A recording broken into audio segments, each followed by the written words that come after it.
Jesus is the answer for the world today. Good morning, Pastor Esther here with another word, another devotional for you this Saturday morning as we continue our journey 30 Saturdays through the Bible. This is week 21. Woo! We are almost at the finish line. And today we are in the Book of Esther. So a quick background of what's going on in the Book of Esther. So the children of Israel, they're in exile. They're in the kingdom of Persia. And Esther, who is a Jewish girl, has become queen to the king of Persia, King Ahasuerus. So because of time, I can't get into the story, but definitely read the Book of Esther. It's a short book, It's just 10 chapters.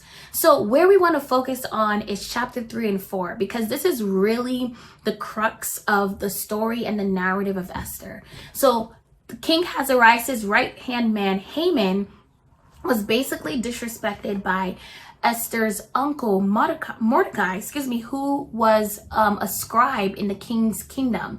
So what was this disrespect? Well, Haman, having such a high position in the kingdom, whenever he would enter into the kingdom or he would pass by, people will bow down to him. They will bow down to him as a sign of respect, worship, and honor. But Mordecai, being a Jew, and the Jews knowing that they could serve no other God except for the one true God, Jehovah, would not bow down to Mordecai. Would not bow down to Haman. So Haman was incensed by this. He was upset. And he concocted in his heart a plan, not just to take out Mordecai, but also to kill all the Jews. So he goes to the king and he manipulates the king. He tells the king that, hey, there's a people in this land and they do not follow your laws. And he basically says, hey, king, let's get rid of them. There's no need for them. And in fact, I'm going to pay you money into your treasury to get rid of this people. And so the king goes along with this plan. And in Esther chapter 3, verse 13, this is what it says. It says, letters were sent by couriers to all the king's provinces to destroy, to kill, and to annihilate all the Jews, both young and old, women and children, in one day, the 13th day of the 12th month, which is the month of Adar, and to seize their possessions as a plunder. So I just want to take a moment and point out a really interesting sidebar. In John chapter 10, verse 10, Jesus says the thief, meaning the thief who is Satan, the devil, comes not but to steal, to kill, and destroy. And when I read verse 13, and it says the purpose was to destroy, to kill, and to annihilate all of the Jews. What we understand here is that this was the work of Satan. Satan was on a mission to get rid of the children of Israel because he understood a glimpse of God's bigger purpose. And God's bigger purpose was that the Messiah would come through Israel and the world would be saved and redeemed and have salvation. Now, for those of you who love studying the word, you know that when Jesus was born, which we're going to talk about next week, that Satan came again to try to get rid of Jesus. Now, let's go back to our story. So Mordecai, who's a scribe in the king's court, once he finds this out, he's completely devastated. And he goes into mourning and fasting, ripping his clothes, putting on ashes, and he goes to Esther to let her know, hey, this is what is going on. You need to do something. So Esther replies to Mordecai, and she says this in Esther chapter 4, verse 11. She says, all the king's servants and the people of the king's provinces know that for any man or woman who comes to the king, to the inner court, who is not summoned, he has but one law, that he be put to death unless the king holds out to him the golden scepter so that he may live. And I have not been summoned to come to the king for these 30 days. So Esther is in a really, really tight spot. The law of the land is that no one can just present themselves to the king. The king has to call you. If you present yourself to the king, it's immediate death. You're going to be executed. You're going to be killed unless the king extends his scepter, meaning favor is being granted onto you. Now, Esther has not been summoned by the king in 30 days. So in essence, the king has not called for his wife in 30 days. He was not looking for her. So for her, it's like, Mordecai, how can I go before the king? He hasn't called me. I can't just go. If I go, I could lose my life. So Mordecai replies to her in verse 13 of chapter 4 of Esther. It says, then Mordecai told them to reply to Esther, do not imagine that you in the king's palace can escape any more than all the Jews.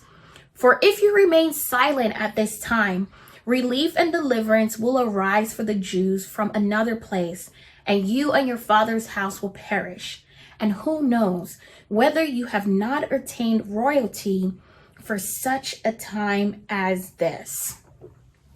Wow. So Mordecai is basically telling Esther, don't think that because you're in the palace, you're going to stay safe.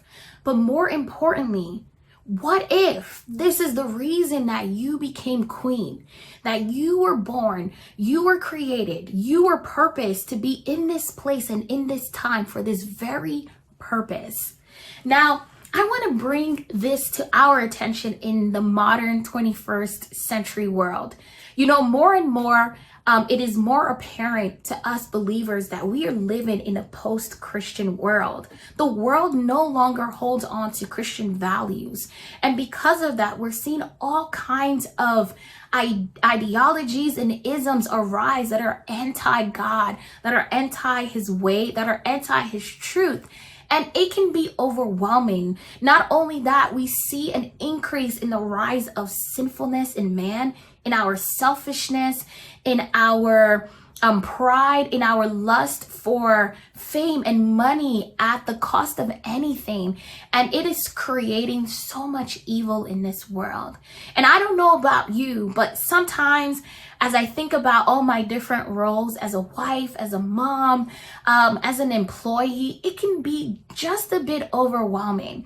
Sometimes I desire and I long for quote unquote an easier time, a past timeline that seems to me to have been just easier, simpler, or sweeter, or more in line with what I believe, and me believing that in that time I would thrive way more.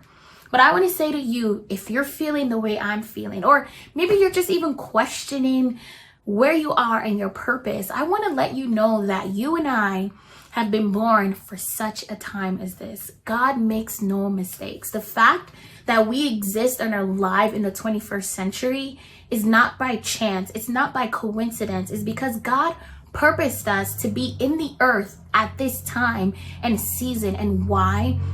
Because God has called you and I to be ambassadors of the gospel.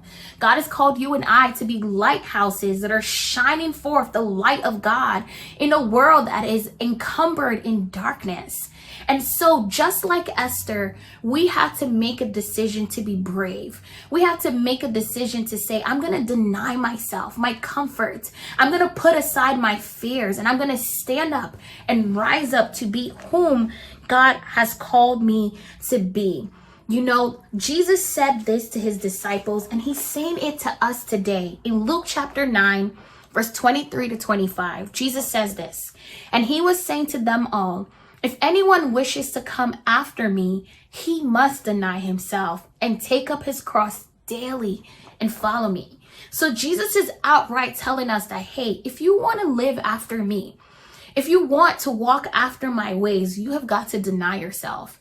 What does it mean to deny ourselves? It means to put aside our fears, our concerns. It means to put aside our insecurities, our inadequacies, and say, I'm going to be courageous and follow Jesus every single day. Jesus is saying, you got to pick up a cross, man, and you got to follow after me. And in verse 24, he goes on to say, for whoever wishes to save his life will lose it, but whoever loses his life for my sake, he is the one who will save it. For what is a man profited if he gains the whole world and loses or forfeits himself? So Jesus is like, this is the way of the kingdom. The way of the kingdom is to lose your life. The way of the kingdom is to not recluse and hide from all the challenges that are around us, but to stand up and be brave like Esther was brave, to be courageous, to say, I'm going to continue to speak God's truth. Yeah, this is unpopular in today's world, but me and my house, we will serve the Lord. That means I'm going to do different things differently. I'm going to walk in integrity.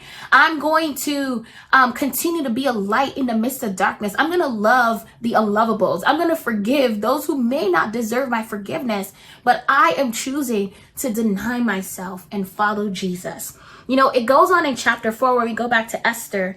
She says this to Mordecai. She says, go, in verse 16, assemble all the Jews who are found in Susa and fast for me. Do not eat or drink for 3 days, night or day. I and my maidens will also fast in the same way. And thus I will go into the king, which is not according to the law. And if I perish, I perish.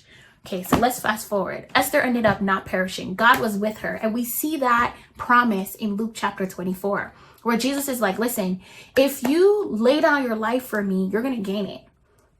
But if you try to save your life, if you try to go along with the world and do what the world is doing, you're going to lose your soul. Because at the end of the day, what does it profit you to gain the whole world and lose your soul? And Esther being queen, she had the whole world.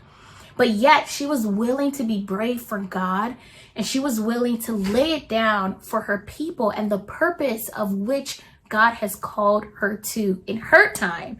So in our time, for which we are born, God is calling us to be ambassadors of the gospel, to be ambassadors of his truth, to deny ourselves, pick up our cross, and follow him, because indeed we have been born for such a time as this. So be encouraged to know that God is with you, God is for you, and God will see you through. God bless.